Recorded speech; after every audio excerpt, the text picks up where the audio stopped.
सर्वनाम सामान्य हिंदी के लिए सर्वनाम दो शब्दों के मेल से बनना है, सर्व और नाम।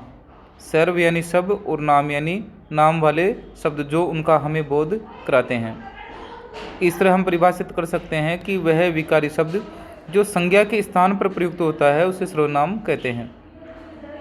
मैं, हम, मेरा, हमारा, तू, तुम, तुम्हारा, आप, यह, वह, ये, वो, कौन, क्या, कब इत्यादि इसके अंतर्गत आते हैं। सर्वनाम के 6 भेद होते हैं: पुरुषवाचक सर्वनाम, निजवाचक सर्वनाम, निश्चयवाचक सर्वनाम, अनिश्चयवाचक सर्वनाम, संबंधवाचक सर्वनाम, प्रश्नवाचक सर्वनाम। पुरुषवाचक सर्वनाम जिन सर्वनामों का प्रयोग उत्तम पुरुष, मध्यम पुरुष और अन्य पुरुष के लिए किया जाता है उन्हें पुरुषवाचक सर्वनाम कहते हैं।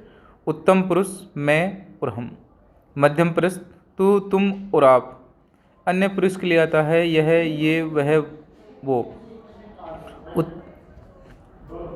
उत्तम पुरुष सर्वनाम, उत्तम पुरुष सर्वनाम में बोलने वाला अथवा लेखक जिन पुरुषवाचक सर्वनाम को प्रयोग स्वयं के लिए करता है उन्हें उत्तम पुरुष सर्वनाम कहते हैं। मैं, हम, मुझे, हमें, मैंने, मेरा, मुझको, मैं दिल्ली जाऊंगा, हम भारतवासी हैं, ये उत्तम पुरुष सर्वनाम में आते हैं। इसके बाद में हम देखते हैं मध्यम पुरुष। मध्यम पुरुष बोलने वाला जिससे बात करता है उसके लिए प्रयोग किए जाने वाला सर्वनाम मध्यम पुरुष सर्वनाम कहलाता है। इसमें तुम, तुमको, तुझे, आप, आपको, आपके आदि शब्द आते हैं। जैसे तुम कम बातें किया करो। अन्य पुरुष सर्वनाम बोलने वाला किसी अन्य व्यक्ति, प्राणी या वस्तु के संबंध में जिन सर्वनामों का प्रयोग करता है वे अन्य पुरुष सर्वनाम कहलाते हैं। जैसे वे सज्जन हैं, वह, यह, हम, ये, उनको, उनसे, उनको, उसके आदि इसके अंतर्गत आते हैं। निश्चयवाचक सर्वनाम जिन सर्वनामों में किसी निश्चित प्राणी, वस्तु, स्थान का बोध होता है उन्हें निश्चयवाचक सर्वनाम कहते हैं। यह, ये, वे, ये भारतवासी हैं, ये प्रवासी है, यह मेरी पुस्तक है। अनिश्चयवाचक सर्वनाम जिन सर्वनामों में किसी प्राणी, वस्तु अथवा स्थान का निश्चित रूप से बोध नहीं होता उन्हें अनिश्चयवाचक सर्वनाम कहते हैं। जैसे कोई, कुछ, दरवाजे पे कोई खड़ा है, दाल में कुछ काला है आदि।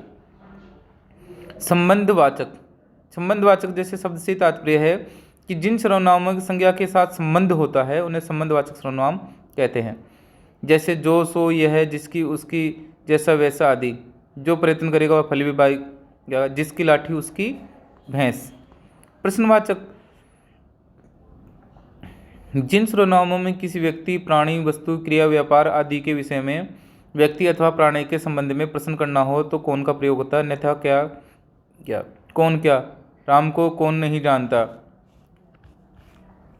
आप उसके बारे में क्या नहीं जानते, इस तरह के प्रश्नवाचक सर्वनाम होते हैं। निजवाचक सर्वनाम में हम देखते हैं जो सर्वनाम स्वयं के लिए प्रयुक्त किए जाते हैं उन्हें निजवाचक। निज का स्वयं का अर्थ ही स्वयं के लिए है, निज शब्द का अर्थ ही स्वयं होता है, तो जो स्वयं के लिए प्रयुक्त होते हैं वो निजवाचक सर्वनाम। इसका प्रयोग तीनों पुरुषों में होता है। आप भला तो जग भला, उत्तम पुरुष के लिए, मैं के लिए, भगत सिंह ने अपने आप को राष्ट्र के लिए अर्पित कर दिया, अन्य पुरुष के लिए।